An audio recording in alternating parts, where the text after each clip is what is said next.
Hello everyone, today I'm diving into the world of the very, very small as I take a look at some 10mm fantasy terrain from Spellcrow for Argatoria.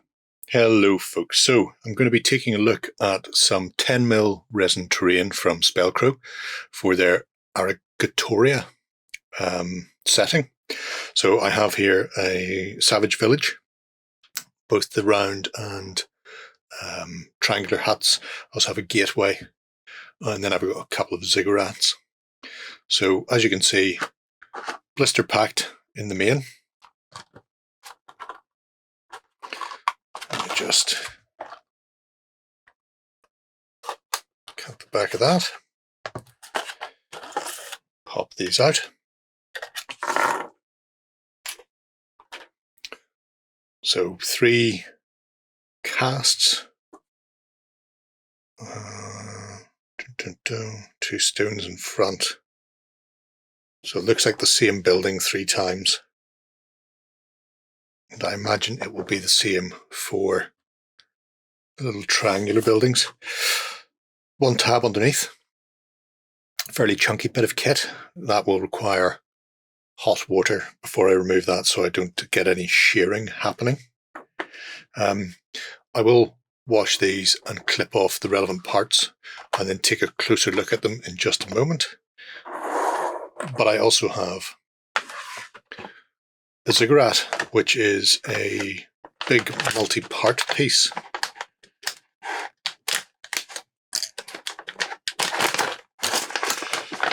So if I pop this out,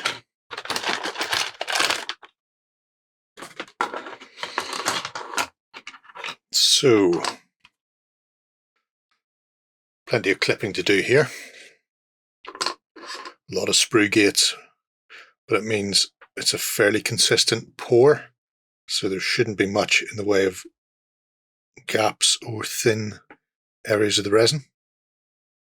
We have a doorway. It says ×2 times on that, so I imagine that is identical front and back, and it is. 2 end pieces, again another ×2, and again another little window in there.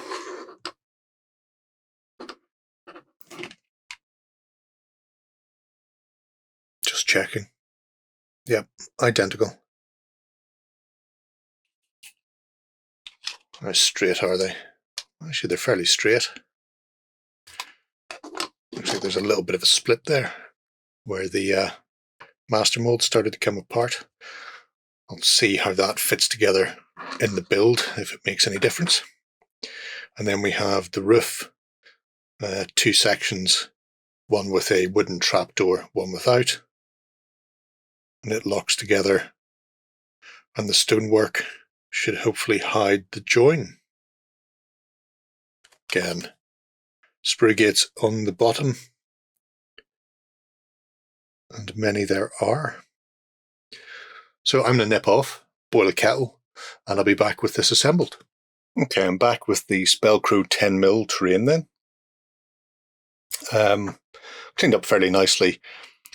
The triangular tents, so set 2, they are relatively narrow on the bottom, so when it came to clipping those off when they were heated up, that was very easy. There's a nice level of detail. You can see there the stitching and the ties holding the actual, I suppose, leather sheets or animal skins to the framework.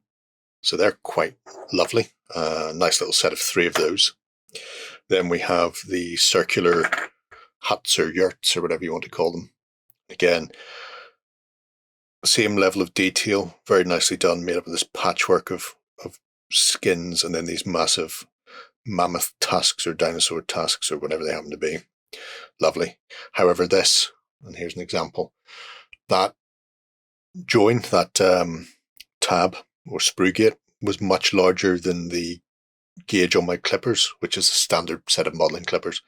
So I just couldn't get it in one nice cut off, and unfortunately some of them cooled down while I was doing it, so I took a chunk out. Now it doesn't really worry me. I'll putty that in and give it a bit of texture to mask that.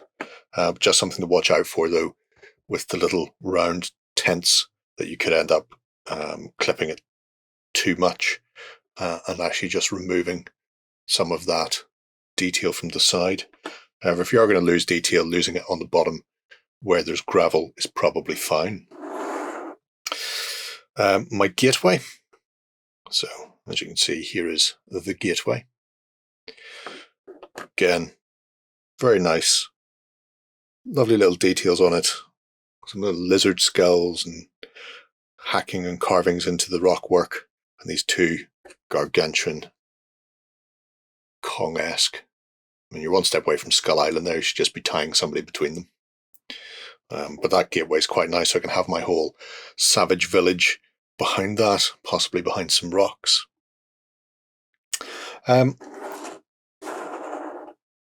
Before I get on to the big ziggurat, I thought I'd show you this as well.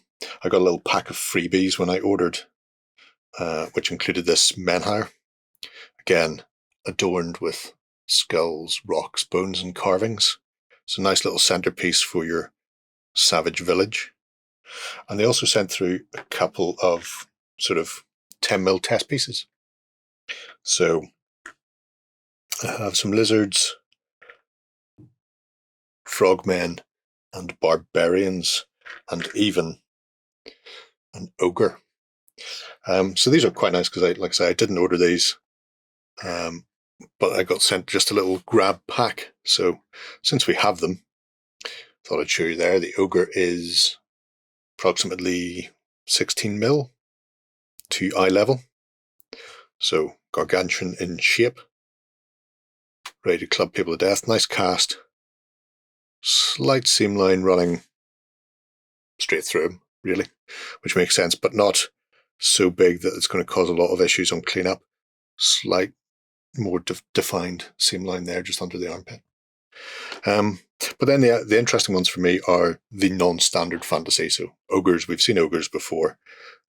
Barbarians, we've seen before. They're very nice sculpts. I think they actually came with cloaks as well. Not sure how to put those on, if they are optional extras, but you can have your cloaked barbarians. But it's these, the lizard men and the sort of frog men. So your standard size 10mm figures to eye level. Big gulping mouths on the frogmen and sort of roughly hewn flint spears. Very unusual, quite unique. I like it. And then our Argonian lizardmen, a bit more brutal and muscular, slightly more technologically advanced, I would say. They actually have metal weapons with some detailing on them. And this is one of the lizard races. I think there's two. Let me just get that the right way around. So I'm using millimeters. So they are 12mm to eye level. So a bit bigger than frogmen and humans, a bit beefier, but quite nice. Nice little touch that they threw those in, so you could take a look at some of their 10mm range as well. Now, last is my ziggurat. Went together fairly simply. I didn't do a huge amount to it yet. However, as you can see, that was the piece that I said was starting to come away. Must be on the master mold. So one side has been filled with glue, unfortunately.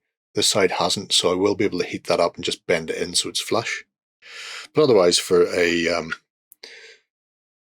10mm building, it's got a substantial footage, covers quite nicely. It is, bring that up a bit, around 13 centimeters, 130mm long, and around 105mm, 10.5 centimeters wide, and stands a majestic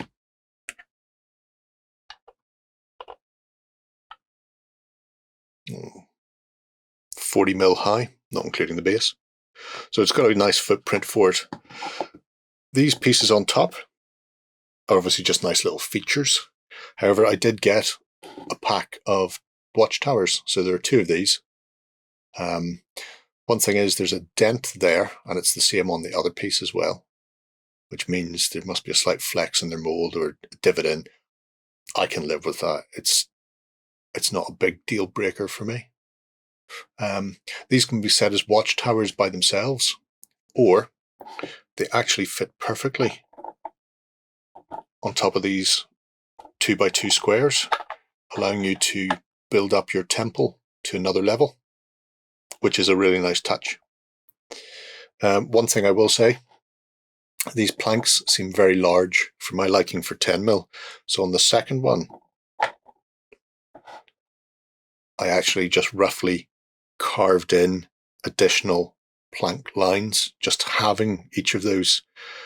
So when you have a 10mm figure on top, these boards are sort of more, I would say, closer in scale to logs and trees would be. These look like they've been hewn from a redwood, and maybe that's the sort of thing they have. But it allows me to do something like that as a very large temple construction, or just take them off and keep them by themselves. But there we have it. Spellcrow's 10mm terrain. So there we have it. Some lovely pieces. What more can I say about them that I haven't already? I love them to bits.